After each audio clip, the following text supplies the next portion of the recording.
देवाची स्तुती असो. आजचे वचन आपण वाचणार आहोत. मत्तेकृत शुभवर्तमान याचा 26वा अध्याय त्यातील 36वे वचन. गेतसेमने बागेत येशू.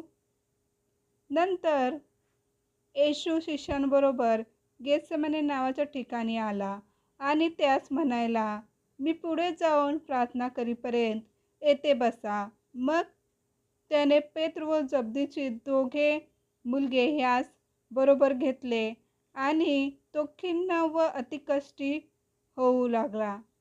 तेव्हा त्याने त्यास म्हटले, माझा जीव मरणप्राय अति खिन्न झाला आहे.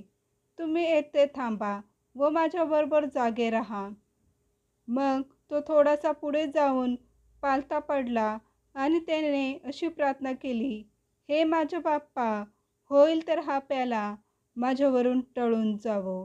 तथापि माझ्या इच्छेप्रमाणे नको, तर तुझ्या इच्छेप्रमाणे हो. मग तो शिष्याकडे आला आणि ते झोपी गेले आहेत असे पाहून पेत्राला म्हणाला, काय तुमच्याने घटकाभरही माझ्याबरोबर जागवत नाही?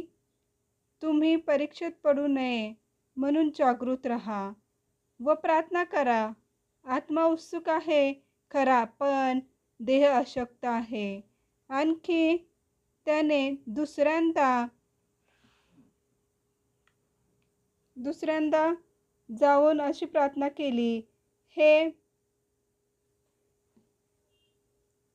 हे माझ्या बाप्पा, मी प्याल्याशिवाय टळून जात नाही, तर तुझ्या इच्छेप्रमाणे हो.